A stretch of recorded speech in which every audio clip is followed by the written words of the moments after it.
आजच्या या प्रचार सभेसाठी उपस्थित असणारे आपल्या सांगली जिल्ह्याचे लोकप्रिय खासदार आणि आपल्या सर्वांचे तरुण तडफदार नेते सन्मान्य विशालदादा पाटील, इथं उपस्थित असणारे आपल्या प्रभाग 11 मधील सर्व काँग्रेस पक्षाचे उमेदवार सन्मान्य रमेशजी सरजे, आमच्या भगिनी सन्मान्य अश्विनी कोळेकर वहिनी या ठिकाणी, सन्मान्य अंजली जाधव वहिनी आणि स्वर्गीय वसंतदादांच्या विचारांचा व कार्याचा वारसा आज पुढे नेण्याकरता या आपल्या सांगली जिल्ह्याच्या वसंतदादा कुटुंबातील एक पुढची तरुण पिढी जे आपल्या सर्वांच्या सेवेकरता येत आहे ते आमचे धाकटे युवा नेते सन्मान्य हर्षवर्धनजी प्रतीक पाटील, इथे उपस्थित असणारे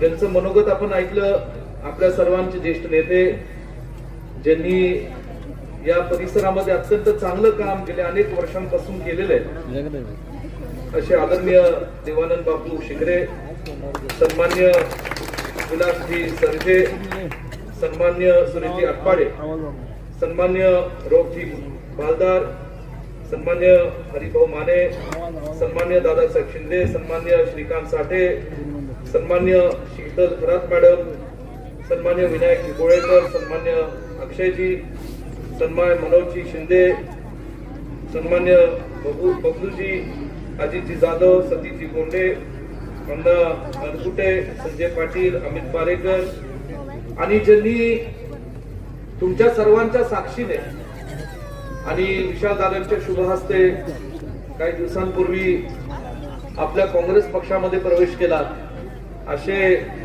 या प्रभागाचे आमचे वाघ सन्मान्य दीपकजी माने,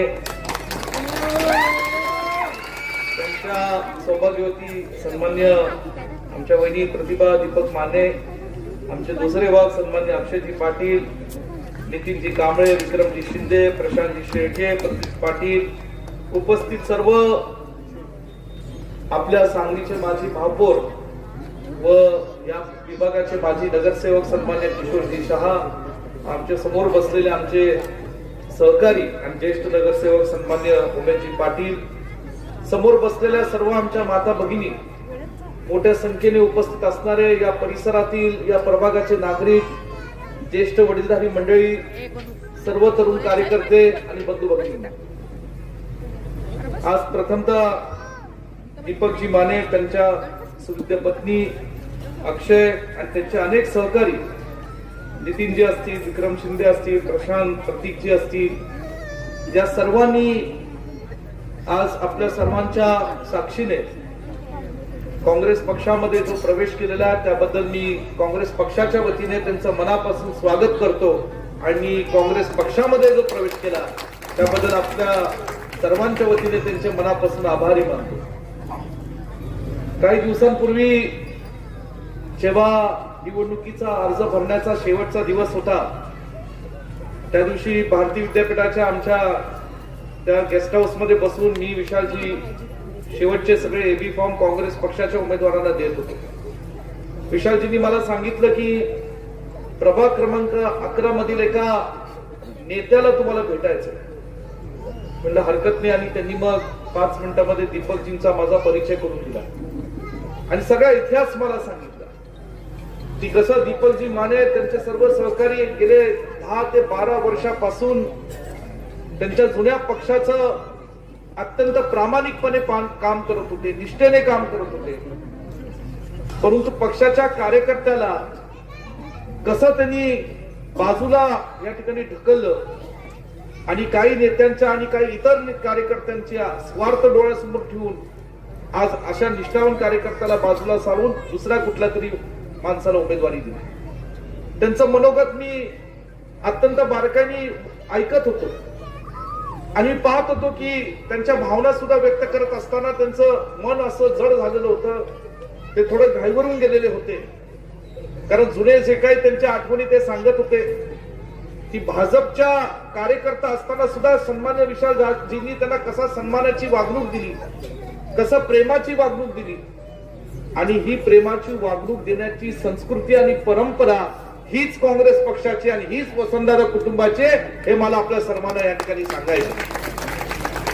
आणि म्हणून कुठल्याही जाती धर्माचा माणूस असो, कुठल्या पक्षाचा माणूस असो, जर तो माणूस या सांगली शहराचा नागरिक आहे, या सांगली जिल्ह्याचा नागरिक आहे, तर तो आपला माणूस आहे हे गृहीत धरून त्या प्रत्येक येणाऱ्या माणसाला ताकद देण्याचं काम हे आम्ही काँग्रेस पक्षाचे नेते आणि आज कार्यकर्ते म्हणून सातत्याने करत असतो. आज या ठिकाणी प्रभाग 11 हा काँग्रेस पक्षाचा बालेकिल्ला आहे. सांगली महानगरपालिकेचा निवडणुकीचा इतिहास आपण सर्वांनी पाहिलात तर तुम्ही सगळ्यांनी नेहमी पाहिलेलं आहे की विशाल पाटील जे प्रभाग नंबर 11 मध्ये म्हणतील तसंच होत गेलेलं आहे आणि तिथलेच तसे काँग्रेस पक्षाचे उमेदवार या प्रभाग नंबर 11 मध्ये या ठिकाणी निवडून आले. गेल्या महानगरपालिकेच्या निवडणुकीत सुद्धा विशालजींनी काही लोकांना महानगरपालिकेच्या उमेदवारीसाठी संधी दिली, मोठे कष्ट घेतले आणि दिवस रात्र एक करून लोकांमध्ये पोहोचल्यानंतर जे काही उमेदवार त्यांनी दिले होते या ठिकाणी ते निवडून त्यांनी ताकदीने आणले. त्या उमेदवारांचं काय होतं काय नाही हे आपल्या सर्वांना अधिक चांगलं माहिती.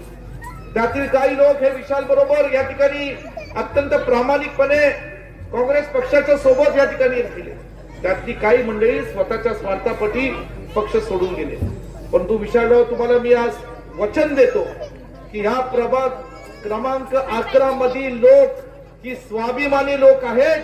ज्यांनी तुमच्याशी गद्दारी केली त्याला ही जनता धडा शिकवल्याशिवाय राहणार नाही हा विश्वास या ठिकाणी निश्चितपणे सांगतो. कारण तुम्ही सुद्धा या प्रभाग नंबर 11च्या लोकांसाठी काय काय केले त्याची जाण ठेवणारी इतकी माणसं आहेत. या झोपडपट्टीमध्ये राहणारी जी गोरगरीब लोक आहेत त्यांना माहितीये की विशाल पाटील त्यांच्या सुखदुःखामध्ये सहभागी झालेले आणि म्हणून जे आता स्वतःला नगरसेवक झालेले समजतात, जे या ठिकाणी आज महानगरपालिकेमध्ये दुसऱ्याच्या पक्षात जाऊन जी उमेदवारी घेऊन तुमच्या समोर येतात, आज तुम्ही त्यांना जाणीव करून दिली पाहिजे की तुमच्या नावाच्या आधी जे नगरसेवक लागलेले आहे ते काँग्रेस पक्षामुळे आणि विशाल पाटलांमुळे लागलेले, हे तुम्ही या ठिकाणी विसरता कामा नये.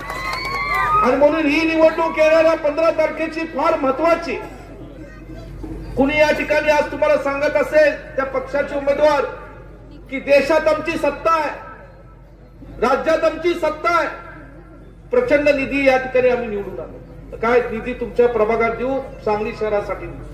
परवा सुद्धा सांगलीच्या एका सभेमध्ये त्यांचे राज्याचे नेते आले आणि घोषणांचा पाऊस त्यांनी या ठिकाणी टाकला. मला एकच प्रश्न पडतो की तुमची सत्ता देशात सन 2014 पासून आहे.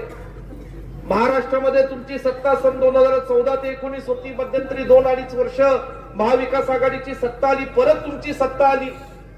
मग गेले 3-3.5 वर्ष तुमची सत्ता आहे. देशात राज्यात तुमचा एकेकाळी खासदार होता, विद्यमान आमदार तुमचे आहेत. म्हणजे जे तुम्ही सांगितल्या जनतेला शब्द दिला, आश्वासनं दिली ती या मागच्या काळामध्ये का होऊ शकली नाही? कारण त्यांना सांगलीसाठी काही विकास करायचा नव्हता. जाणीवपूर्वक या ठिकाणी या सांगली शहरातले लोक हे सर्व जाती धर्मातील लोकांना मानणारे लोक आहेत, विचारधाराला मानणारे लोक आहेत. या सांगली जिल्ह्यासाठी खऱ्या अर्थाने ज्या काँग्रेस पक्षाच्या विचारातून स्वर्गीय वसंतदादा असतील, स्वर्गीय पतंगरावजी कदम साहेब असतील, स्वर्गीय R.R. पाटील साहेब असतील, स्वर्गीय राजाराम बापू असतील, या सर्व दिग्गज नेत्यांनी जे जे केलं त्या विचारांना मानणारे लोक आहेत. म्हणून या भाजपच्या नेत्यांनी जाणीवपूर्वक या सांगलीला डावलण्याचं पाप इथं केलेलं आहे. मला आपल्या सर्वांना सांगायचंय, देशात राज्यात सत्ता नव्हती हे खरं आहे, पण देशात राज्यात जेव्हा सत्ता नव्हती तेव्हा माझा भाऊ विशाल पाटील खासदारकी लढला आणि तुमच्या सर्वांच्या आशीर्वादाने हा आमचा विशाल पाटील हा मोठ्या अधिक मताधिकारी या ठिकाणी महाराष्ट्रातला अपक्ष आणि काँग्रेस पक्षाच्या विचाराचा खासदार झाला. मी त्याच्या पाठीशी होतो, तुम्ही सगळे आमच्या सोबत पाठीशी खंबीरपणे उभे राहिलात. पण तो सांगण्याचा काळ आज ही काँग्रेस पक्षाचा हा बालेकिल्ला आहे. विधानसभेत असो, लोकसभेमध्ये आपण प्रचंड मताधिक्य विशालजींना दिलं. म्हणजे या सांगलीमध्ये आज ही काँग्रेस पक्षाची विचारधारा ही तळागाळापर्यंत पोहोचलेली. आणि म्हणून आपल्या सर्वांना सांगायचंय, इथं दीपक जे असतील, अक्षय जे असतील, बाकीच्या आमच्या भगिनी आज या ठिकाणी आंबेडकरी चळवळीतल्या आमच्या भगिनी, त्यांचं मनोगत मी ऐकत होतो, बापूंचं मनोगत मी ऐकलं. अनेक गोष्टी मला या ठिकाणी बोलण्यासारख्या आहेत, परंतु मी तुमच्या सर्वांचा जास्त वेळ घेणार नाही. मला आपल्या सर्वांना एकच सांगायचं की हे जे काय सांगतात ना, अनेकदा मी असं गेले नगरपालिकेच्या निवडणुकांपासून एक गंमत ऐकत आलेलो आहे. टीव्हीवर चॅनलवर काही आलं निवडणुकीचं की या महायुतीमध्ये 3 पक्ष आहेत. 3 पक्ष कुठले तुम्हाला चांगलं माहिती. एका पक्षाचा कार्यकर्ता उठून सभेमध्ये म्हणतो की सगळ्या तुमच्या कामांना निधी आम्ही देणार. का निधी आम्ही देणार? तर तिजोरीची चावी आमच्याकडे. दुसऱ्या पक्षाचा नेता उठून म्हणतो कार्यकर्ता निधी तुम्हाला आम्ही देणार महायुतीतलाच. तो का म्हणतो? तिजोरी आमच्याकडे. मग तिसरा बहादरांनी वेगळंच काढलं, जी तिजोरी ज्या बँकेमध्ये ठेवलेली आहे ती बँकच आमची. अरे का म्हणजे तिजोरीची चावी एकाकडे, तिजोरी दुसरीकडे, बँक तिसरीकडे. अरे तुम्ही सगळे विसरलात, ज्या बँकेत पैसा आहे तो पैसा महाराष्ट्राच्या गोर गरीब जनतेचा आहे. हा तुमच्या काकाचा पैसा नाही, हा पैसा महाराष्ट्रातल्या सर्वसामान्य लोकांचा आहे.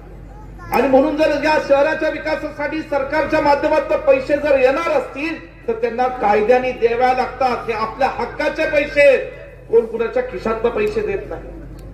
आणि म्हणून हे सगळ्याच्या काय बाता चालल्यात आज महाराष्ट्राच्या जनतेला फसवण्याच्या, ह्याला सांगलीची जनता बळी पडणार नाही हा विश्वास तुम्हाला देतो. आज या ठिकाणी 4ही उमेदवार विशालजींनी निवडले.